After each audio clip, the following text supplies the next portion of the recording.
Hey everyone, I'm going to start this video real quick. I'm going to try to talk a little fast because I'm usually a slow talker, so excuse me if I stumble on my words, but I'm going to show the unboxing video of the NEX-5 or NEX-5. The video was shot with a Xacti HD2000, and the only thing I really wanted to cover, I wanted to show you what it looked like under the same lighting conditions, so when it switches to the Xacti, you'll be able to see the difference in the video, and you can flip back and forth and see which one's better.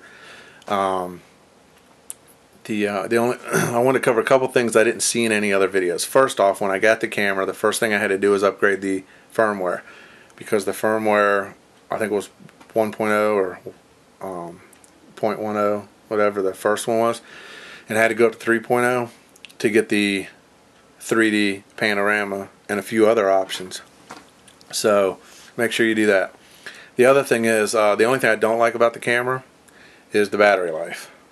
I've been happy with everything else. I've been happy with the flash. I've been happy with the picture it takes. In other videos, I heard people complaining about when they zoomed in on a picture that they took, there was this red glow around the edges of everything. I haven't experienced that. I don't know what... you just got to take into consideration, I'm not for the G1 or the Pen or the NEX. I'm just telling you what my experience has been.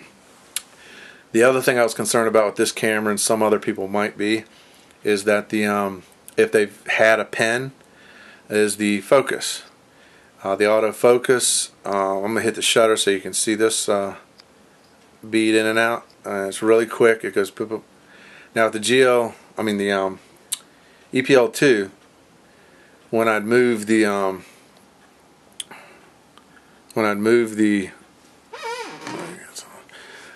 when I'd move to focus, it would go all the way in and then all the way out, and then it would go to its focus point. So you'd hear this noise, this grinding noise going every time you moved it. I didn't care if you move it like this or this. When I was in autofocus, it was so that really bothered me because it didn't focus well. This one focuses pretty smoothly. And that's one concern I had that nobody really addressed. Was people did address and say that it focuses slow. I haven't had any issues with it focusing slow. If you think this is focusing slow, then you know, I say that and then it won't even focus on the Nikon. Come on, focus on the Nikon. There you go. Yeah, that's pretty slow, wasn't it? You know, normally, I mean, by the time I stop sometimes, it's focused. So, I mean, you know, it is what it is. I don't have any issues with it. Way better than the Pen.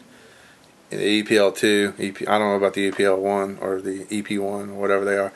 Or maybe it was the EPL1 I had. It was the plastic bodied one, but it was horrible even after the firmware upgrade. That's pretty much it. I don't have any complaints about this.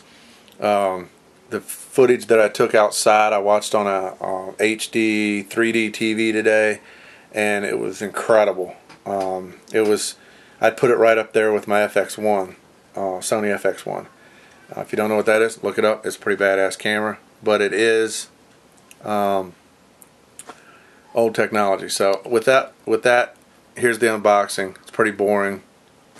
This is the footage that it will take. Now we'll go to the unboxing. Xacti HD2000, and finally the FedEx guy driver, or the FedEx guy, just showed up. It's like 6:30, and I'm going to unbox my new camera.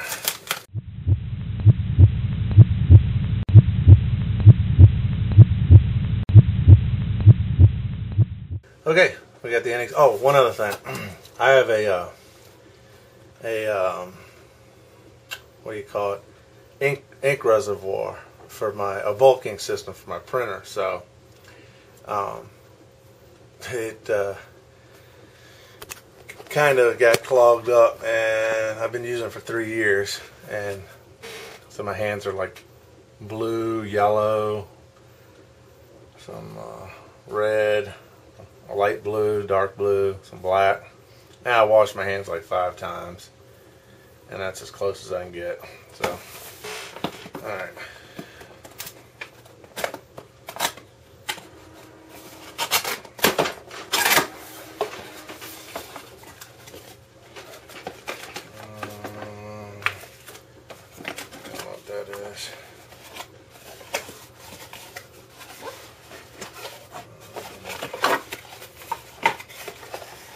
There's the flash. There's the charger. There's the battery. Cold as ice. Whew. Another USB cable. Just leave that in the box. I got 30 of them. And the strap.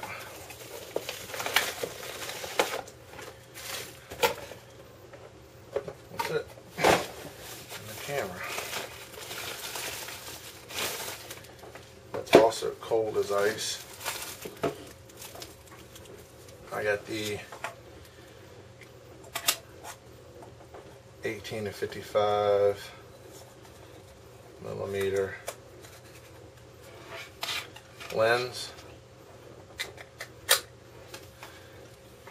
That thing is tiny.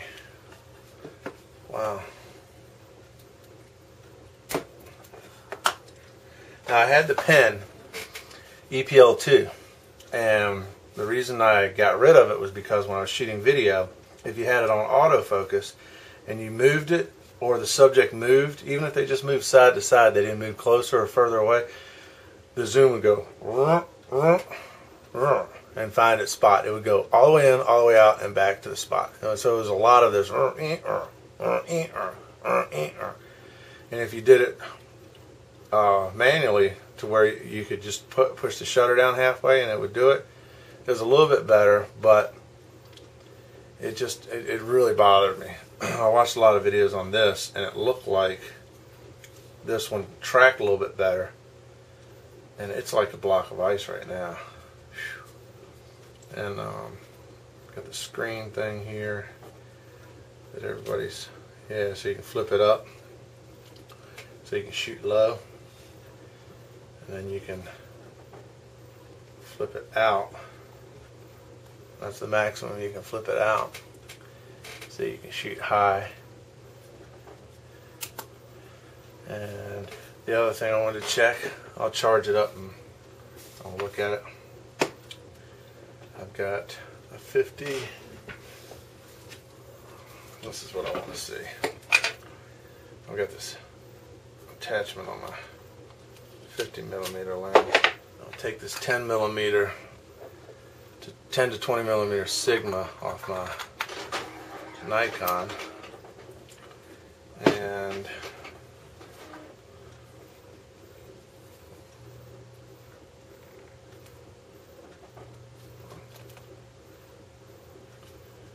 cool.